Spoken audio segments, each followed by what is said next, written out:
추석 명절이어서 좀 분주하기도 하고 그렇죠. 명절이어서 좀 쉬는 분들도 계시지만 명절이어서 더 바쁜 분들도 계신 것 같아요. 그래서 일요일이고 뭐 이런 거 없이 막 계속 일해야 되시는 분들도 있고 그래요.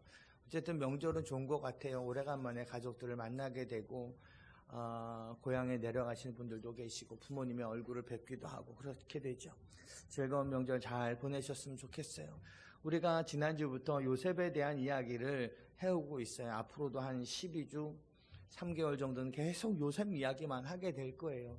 이참에 우리 아주 요셉은 지겹도록 들을 텐데 제대로 그 가운데서 하나님의 우리에게 주시는 은혜를 잘 생각했으면 좋겠어요. 지난주의 말씀이 하나님께서 꿈을 주신다라는 말씀이었어요. 어린 요셉, 17살짜리 요셉에게 하나님이 꿈을 주셨어요. 어느 날 밤에 꾸었던 꿈의 내용이 아니라 구약 성경의 꿈은 하나님이 주시는 계시고 하나님의 뜻이었거든요. 17살짜리가 꿈을 갖게 됐어요. 야망이 아닌 꿈, 성공을 쫓아가는, 그래서 성공하려면 뭐 해야 되지? 이거 해야지. 그래서 그런 것은 꿈이 아니라 야망이 되는 거죠. 성공이 아닌 내 재능과 내 관심사를 사용하시는 그런 꿈을 받게 됩니다. 나만의 성공을 추구하는 야망이 아니라 가족을 살리고 하나님의 백성을 살리는 그런 꿈을 주셨습니다. 17살짜리 아버지로부터 특별한 편애를 받았고 형들과의 관계도 원만치 않았고 형들이 잘못하면 아버지한테 쪼르르 달려가서 고자질할 만큼의 아직 미성숙한 이기적인 아이였음에도 불구하고 하나님이 그에게 꿈을 주셨습니다. 그런 미성숙한 아이가 스스로 갖기에는 그 꿈이 너무나도 위대하고 큰 것이어서 자기가 가진 꿈이라 말할 수 없는 내용인 것 같습니다. 결국 나중에 그가 꾸었던 꿈의 내용처럼 애굽의 총리가 되어서 많은 사람들의 절을 받게 되고 그 꿈의 성취를 보게 됩니다. 그의 10명의 형들, 아버지와 어머니가 절하는 꿈을 2차례나 꾸게 됩니다. 그걸 형들에게 이야기하죠.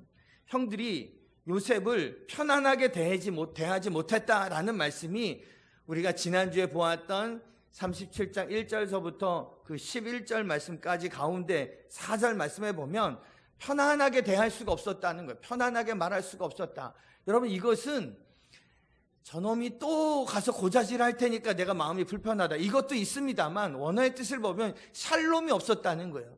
그 유대인들 간에는 어떻게 인사하는지 아세요? 안녕하세요, 이것처럼 샬롬이라는 말로 인사해요. 그러니까 이 말은 37장 4절에 있는 이 뒷부분에 나와 있는 이 말씀은 그들 간에는 서로 샬롬을 이야기하지 않았다는 거예요. 편안하냐 이라고 무난하지 않았다는 거, 인사 없이 왕따시키고 무시하고 그런 형제 관계였다는 거죠. 그리고 오늘 본문 이야기를 보면 그렇게 지내던 어느 날 요셉의 형들이 아버지의 양들을 데리고 양을 치러 갑니다.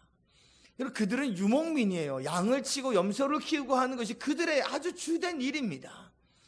그래서 양을 치기 위해서 아버지의 양들을 데리고 목초지를 따라, 목초지도 이제 옮겨 다니죠. 유목민이니까 세겜 땅으로 가서 거기에서 양을 치려고 합니다. 어느 날 요셉을 불렀어요, 아버지가.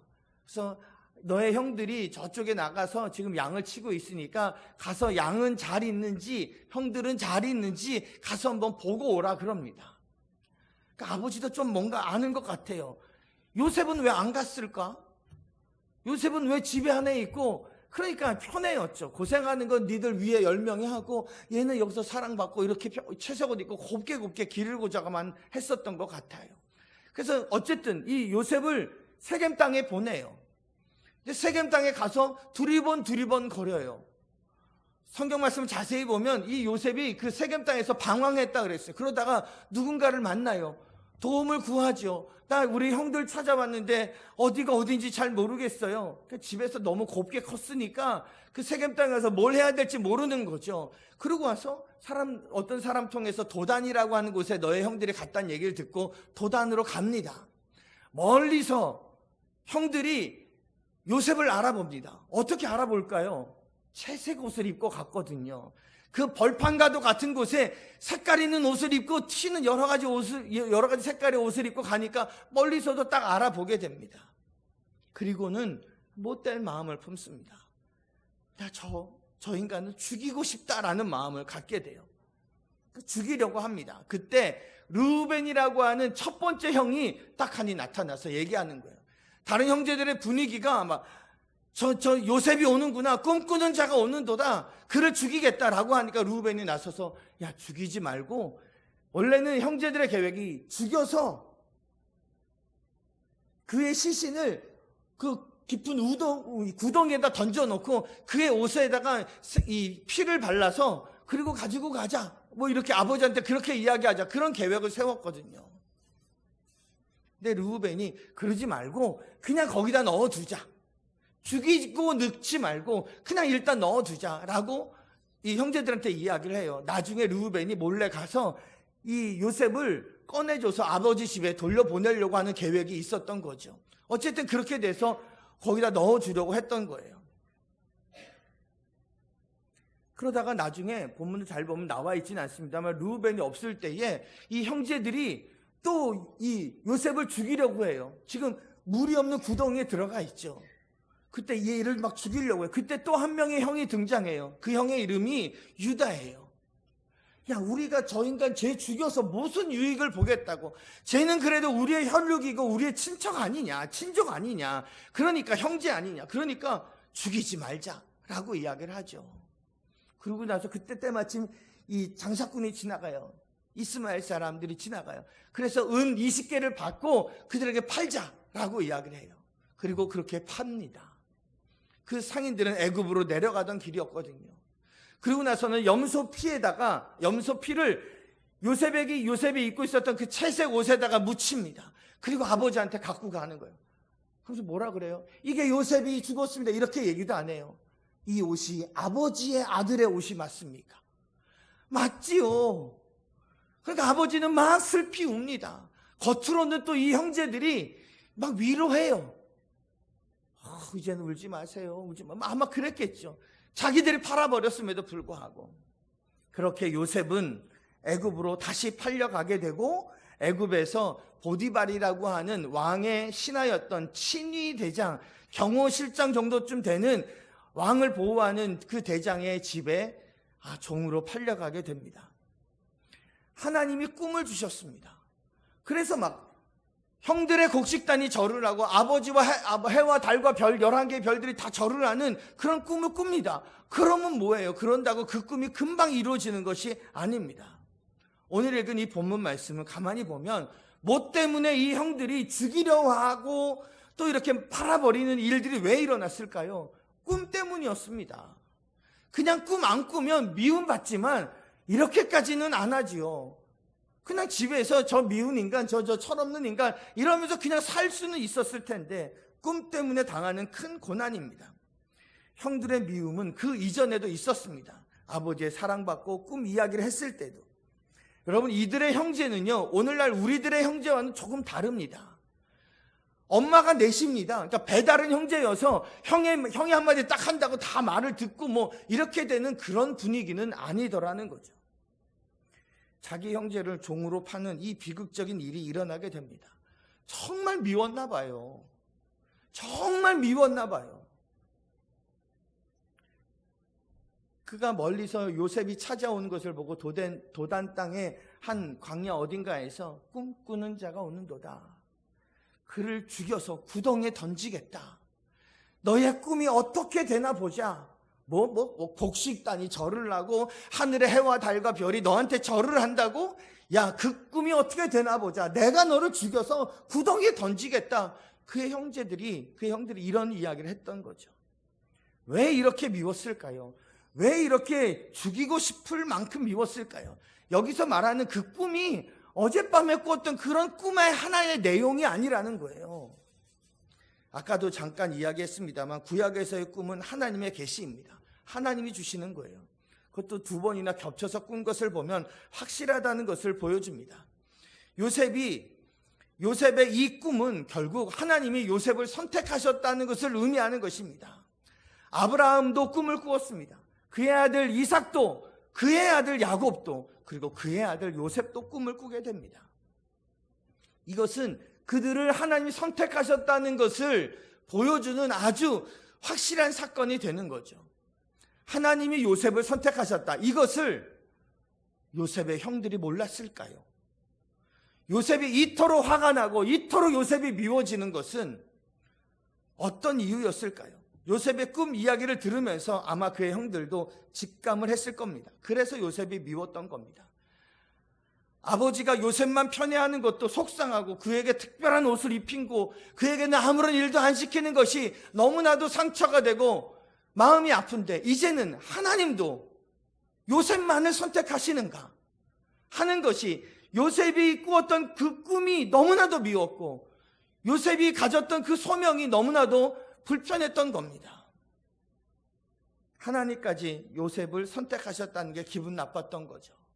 가인과 아벨 이야기에도 보면 가인의 제사는 받지 않으신 하나님, 아벨의 제사만 받으셨어요. 그래서 가인은 너무너무 그게 속상했어요. 너희 동생이 어디 있느냐? 내가 내 동생 지키는 자입니까? 하나님을 향해서 대들었던 자가 가인이었어요. 그래서 결국 가인은 아벨을 죽였어요.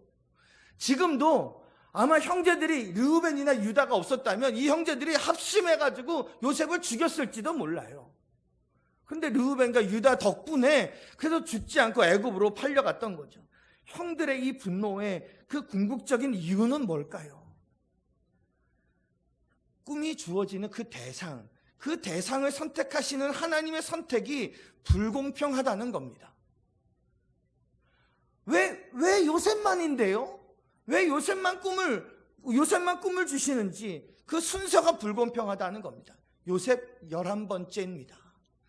10명의 형들을 다 제치고 왜 요셉에게만 은혜가 임해야 합니까? 나이, 질서, 배경, 학력 이런 거 다 무시하는 것, 그것이 좀 불편하게 되었던 거죠.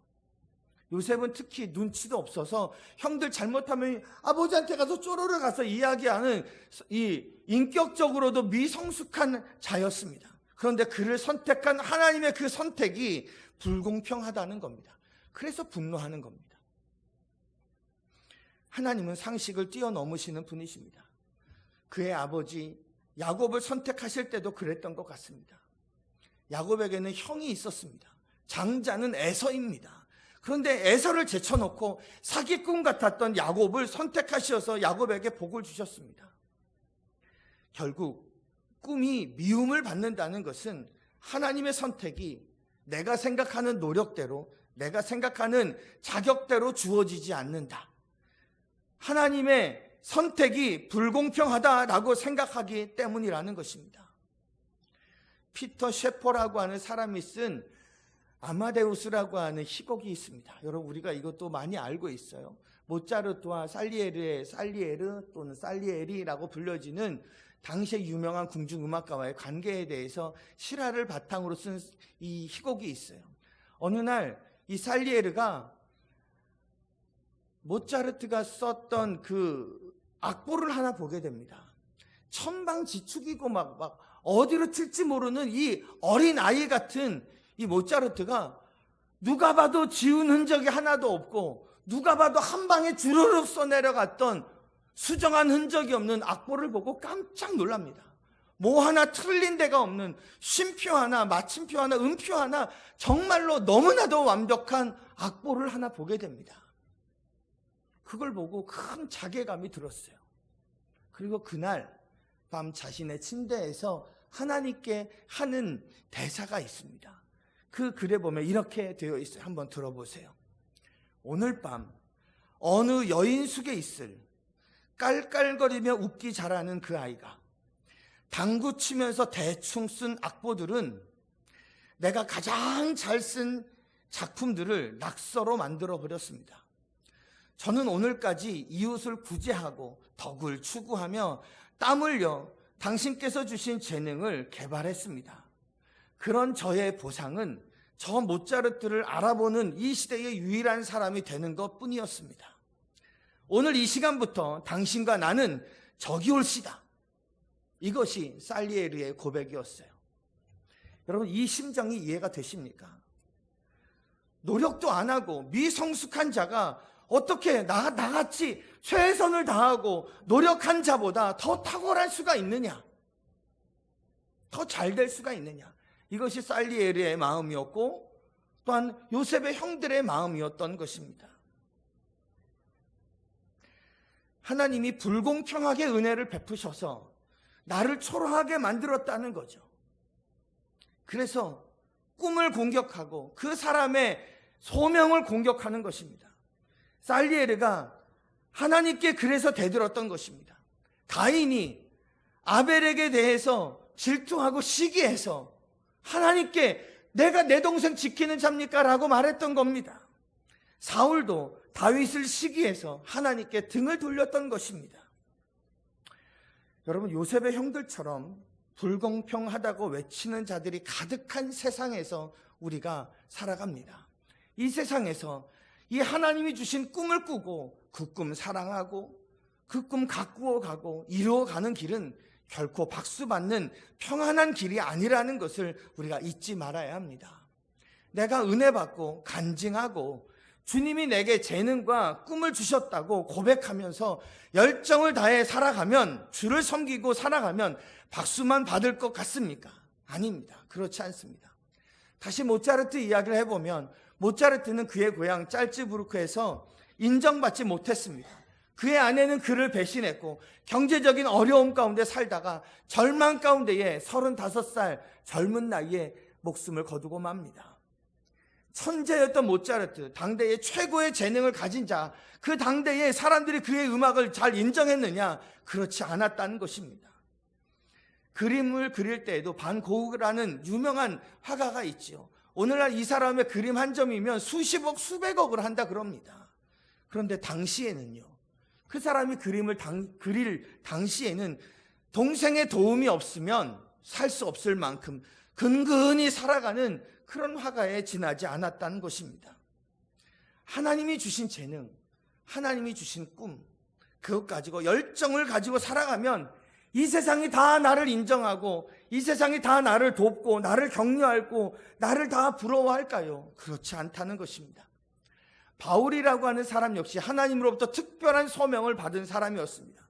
꿈을 받았지만 누구도 그를 잘 인정하려 들지 않았습니다. 함께 복음을 전했던 복음의 동료들조차도 그를 의심했습니다. 가는 곳마다 동족이었던 유대인들의 핍박을 받아야만 했습니다.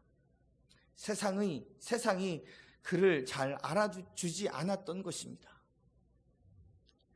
세상은 아마도 할 수만 있다면 모든 사람을 알아주려 하지 않을 것 같습니다. 천재 소리를 들을 만큼의 재능이 있으면 다 대접받을 수 있을 것 같습니까? 한 무슨 음악 콩쿠르에 입상을 하면 앞길이 창창할 것 같습니까? 명문대학교에 입학하면 다 잘 될 것 같습니까? 아니요. 우리의 꿈이 크면 클수록, 재능이 탁월하면 탁월할수록, 열정이 가득하면 가득할수록 우리는 미움을 받을 수 있다는 것을 잊지 말아야 합니다. 미움과 시기와 질투를 받습니다. 요셉처럼요. 때로는 그 재능이 탁월한데 밥 굶을 수밖에 없는 형편이 되기도 합니다. 그렇게 그림과 음악의 재능과 말주변의 글솜씨에 탁월한데 우리는 밥 굶을 수도 있습니다. 그러면 꿈이고 뭐고 밥 굶는데 내가 이걸 해야 되느냐? 이래서 그 꿈을 놓쳐버릴 수도 있게 되더라는 거죠. 밥 먹고 사는 게 제일 큰 좋은 일이라고 생각하는 것입니다. 때로는 요셉처럼 원치 않게 억울하게 팔려가는 일들을 당하기도 합니다. 이런 책이 있습니다. 책 제목이 서울대에서는 누가 A+를 받는가? 어떤 한 교육혁신연구소 소장님이 천재들의 공부법을 연구하기 위해서 머리 좋고 똑똑한 사람들이 많이 간다는 서울대학교, 그 서울대학교에서 매번 A+를 받는 사람들은 도대체 어떻게 공부하길래 서울대학교에서 A+를 받을까? 이걸 연구했어요. 근데 그 책의 결론이 조금 어이가 없습니다. A+를 받는 대다수가 교수님의 농담까지 다 받아쓰고 시험지에다가 그것을 그대로 쓰는 학생들이었습니다.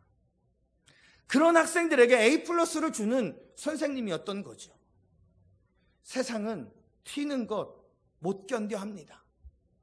아랫사람들이 윗사람 앞서는 것 용납하지 못하는 문화가 있습니다. 학생들이 무슨 생각을 갖고 있는지 답안지에 적는 것 원치 않고 내가 말한 거 그대로 잘 썼느냐, 그 학생들이 어떤 전달 방법을 가지고 전달하는지, 어떤 생각을 갖고 있는지 보다 말하는 태도가 어떤가, 이것을 더 강조하는 거죠. 그럼 이것이 서열 문화를 만들게 되고, 이것을 요즘 젊은이들은 꼰대 문화라고 이야기를 합니다. 세상에는 그런 문화가 있습니다. 요셉이 꿈을 꾸어서 가정을 살리고 하나님의 백성을 살리고 세계를 살릴 그런 꿈을 갖게 되었습니다. 만약에 요셉이 우리나라 땅에 왔다면 그 꿈을 알아주고 그랬을까요? 예의가 없다고, 아무한테, 형들한테 막 얘기한다고, 꿈쟁이라고, 허풍쟁이라고 왕따시키고 미워하고 시기했을 것 같습니다. 우리가 하나님께서 주시는 꿈을 쫓다 보면, 그 꿈을 향해서 열심히 주를 섬기다 보면 미움과 시기를 만납니다. 이걸 이상하게 생각하지 말아야 합니다.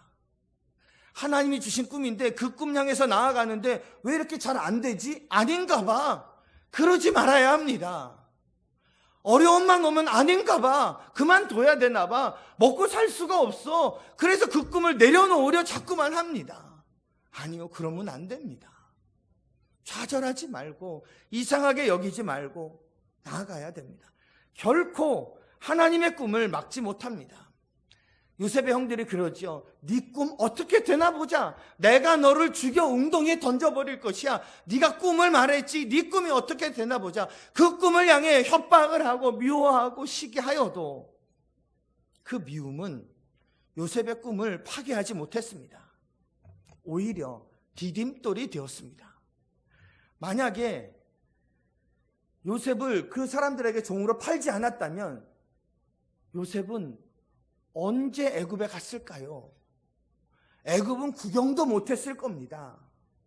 그저 아버지의 옆에서 딸랑딸랑 거리며 채색 옷 입고 아버지가 궁뎅이 두드려주면 좋다 그러며 거기서 사랑받다가 아버지 돌아가시면 허무해서 형제들과 고립되어서 외톨이로 삶을 살았을 것이 분명하지 않겠습니까? 그런데 미움받아 버림받게 되고 팔려가게 되고 그래서 애굽에 도착하게 되었던 거죠. 애굽은 상상도 못했을 겁니다.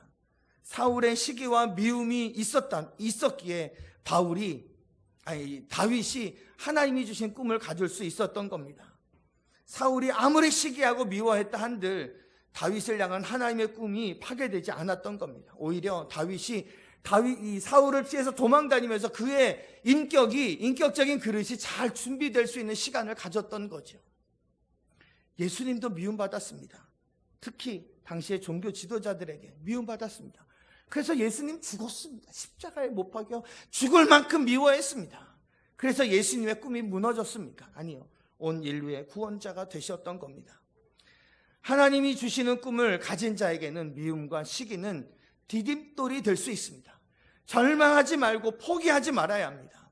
이것 때문에 이 미움과 시기를 받고 먹고 살 수 없다, 길이 막힌다, 그래서 꿈을 포기한다면 그 꿈을 가로막은 것은 사람들이 미워하고 시기했기 때문이 아니라 그 디딤돌을 장애물로 여겼던 우리의 불신앙 때문이라는 겁니다. 하나님이 주신 꿈인데 안 되나 보다 라고 내려놓은 것은 그건 우리의 불신앙 아니겠습니까? 믿음이 없는 것이죠. 여러분, 대나무를 보면 그런 생각을 합니다. 저 대나무는 어쩜 저렇게 곧게 쭉쭉 그냥 하늘로 쫙 뻗어 나갈까? 여러분, 그런 나무가 없잖아요, 사실. 대나무가 어떻게 그렇게 높이 클까? 마디 때문이라고 합니다. 마디가 언제 생기냐면 나무가 잘 자랄 환경이 될 때는 마디가 생기는 것이 아닙니다. 잘 자랄 환경이 쭉 막 그러다가 잘 자랄 환경이 안 되면 성장을 딱 멈추는 거죠. 그때 마디가 생기는 거예요. 그리고 다시 환경이 되면 또 다시 가는 거예요. 그게 디딤돌이 되어서 또 올라가고 그렇게 되는 거라는 거죠. 이 마디가 디딤돌이었던 것입니다. 하나님이 주시는 꿈을 꾸면 미움과 시기 받을 수 있습니다. 당황하지 말아야 돼요. 꿈을 이루기 위한 디딤돌이라는 것을 기억할 수 있기를 바랍니다. 하나님이 주신 꿈을 향해 디딤돌을 발판 삼아 도약할 수 있는 그런 저와 여러분 되시길 주의 이름으로 간절히 축원합니다. 아멘.